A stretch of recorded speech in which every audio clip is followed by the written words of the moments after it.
السلام علیکم ناظرین، اس وقت آپ کی خدمت میں حاضر ہونے کا مقصد یہ ہے کہ انجینئر محمد علی مرزا کو مبینہ طور پہ گرفتار کر لیا گیا ہے۔ اس حوالے سے دو مختلف آراء سامنے آ رہی ہیں۔ ایک یہ کہ انہیں national cyber crime agency NCCA نے گرفتار کیا، اور دوسرا یہ کہ انہیں ڈپٹی کمشنر آف جہلم کی حکم نامے پہ امن و امان کی صورتحال کو برقرار رکھنے کے لیے گرفتار کیا گیا ہے۔ تازہ ترین اطلاعات کے مطابق NCCA نے اس خبر کا رد کیا ہے۔ ان کے حکام کا کہنا ہے کہ ہم نے کوئی بھی اس طریقے کی گرفتاری نہیں کی، اور NCCA کی طرف سے وضاحتی بیان کے بعد یہ سمجھنا آسان ہو گیا ہے کہ مرزا کو اصل میں 3 MPO کے تحت ڈپٹی کمشنر جہلم کی طرف سے گرفتار کیا گیا ہے، اور اسی پس منظر کو مد نظر رکھتے ہوئے اپنی گفتگو کو آگے بڑھائیں گے۔ ناظرین کرام، سب سے پہلے ہم دیکھتے ہیں کہ یہ خبر کیا ہے، یہ سارے معاملے کی وجہ کیا بنی، اور اس حوالے سے کون کون سی پیش رفت سامنے آئی ہے، اور اصل صورتحال کیا ہے۔ یہ تمام تفصیلات ہم ایک ایک کر کے آپ کے سامنے رکھیں گے۔ اگر آپ اس چینل پہ نئے ہیں تو چینل کو سبسکرائب کر لیں، اور ویڈیو کو لائک اور شیئر کر کے ہماری حوصلہ افزائی کا باعث بنیں۔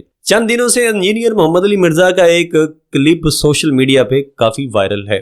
اس ویڈیو میں انہوں نے نبی کریم صلی اللہ علیہ وآلہ وسلم کے بارے میں کچھ ایسے نازیبا الفاظ کہے ہیں جو گستاخی کے زمرے میں آتے ہیں، اور ان کا یہ کہنا ہے کہ یہ الفاظ عیسائی برادری آپ صلی اللہ علیہ وآلہ وسلم کے لیے استعمال کرتی ہے۔ جب یہ کلپ وائرل ہوا اور لوگوں کی طرف سے شدید رد عمل آیا اور ساری صورتحال بگڑی، تو عیسائیوں کی طرف سے بھی ایک پیغام جاری کیا گیا۔ انہوں نے اس بات کی تردید کی کہ ہم جو ہے وہ کسی بھی طریقے سے آپ صلی اللہ علیہ وآلہ وسلم کے بارے میں کوئی بھی ایسے نازیبا اور گستاخانہ الفاظ استعمال کرتے ہیں، اور ان کی طرف سے یہ وضاحتی بیان کے بعد یہ مسئلہ اور بھی الجھ گیا ہے۔ مختلف حلقوں کی طرف سے شدید رد عمل آیا ہے، اور ان کے خلاف فتوے بھی آنے شروع ہو گئے ہیں، اور ان فتووں میں سے سب سے اہم اور جامع فتویٰ ڈاکٹر محمد اشرف جلالی کی طرف سے ہے۔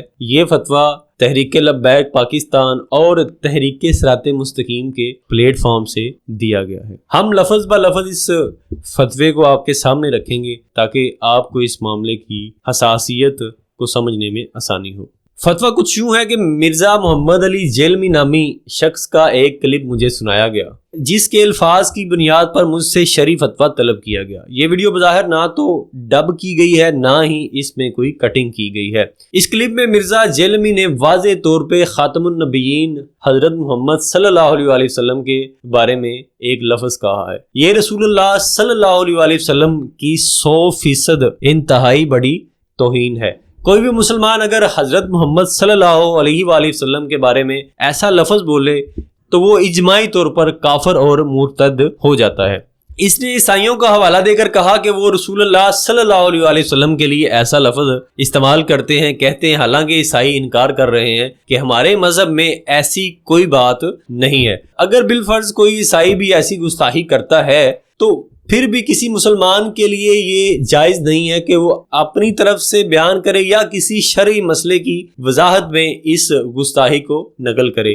یہ بھی توہین رسالت کے زمرے میں اور کفر کے زمرے میں آتا ہے۔ یاد رکھیں، محمد علی جہلمی نامی شخص نے انبیاء اور رسولوں سے افضل حضرت محمد صلی اللہ علیہ وآلہ وسلم کی طرف جو لفظ منسوب کیا ہے وہ اتنی بڑی بات ہے کہ سن کے رونگٹے کھڑے ہو جاتے ہیں۔ نقل کفر نباشت وہ لفظ، معاذ اللہ ثم معاذ اللہ، استغفر اللہ، یہ اتنی بڑی گستاخی ہے کہ اس کے قائل کے خلاف اگر دفعہ 295C 100 دفعہ بھی لگائی جائے اور اس کے تحت اس کو سزا دی جائے تو یہ سزا بھی کم ہوگی۔ اسلامیان پاکستان کا حکومت وقت سے مطالبہ ہے کہ فوری طور پہ 295C کے تحت اسے گرفتار کیا جائے اور اس کے انجام تک پہنچایا جائے۔ یہ بنیادی طور پر اس فتویٰ کا متن اور خلاصہ ہے جو جاری کیا گیا۔ اس طرح مختلف علماء کی طرف سے بھی فتوے سامنے آئے ہیں۔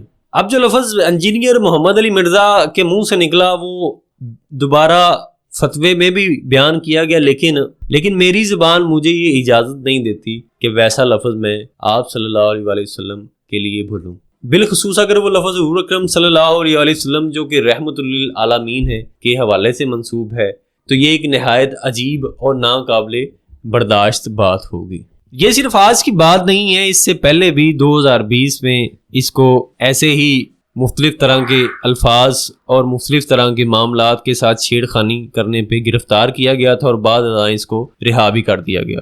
اور مختلف حلقوں کی طرف سے کوشش بھی کی گئی کہ انجینئر کی اکیڈمی میں رابطہ کیا جائے کہ وہ ان کی گرفتاری کے اوپر کوئی بات کریں، لیکن جیسے ہی حکومت نے ان کو گرفتار کیا ساتھ ہی میں ان کی اکیڈمی کو بھی سیل کر دیا ہے۔ اور یہ بھی حقیقت ہے کہ انجینئر مرزا کی گفتگو دوسری مذہبی جماعتوں کی طرف سے ہمیشہ سے ہی تنقید کا نشانہ بنتی رہی ہے۔ ان پر ماضی میں قاتلانہ حملے کیے گئے اور جس نے بھی ان کے ساتھ گفتگو کی، پوڈ کاسٹ کیے، ان کے ساتھ سوال جواب کیے، ان کو بھی مختلف طرح کی تنقید کا، مختلف طرح کے مسائل کا سامنا کرنا پڑا، کیونکہ یہ انتہائی متنازع شخصیت ہیں۔ اور ہماری کوشش یہی ہے کہ بغیر کسی سنسنی کے اس خبر کو آپ تک پہنچایا جائے۔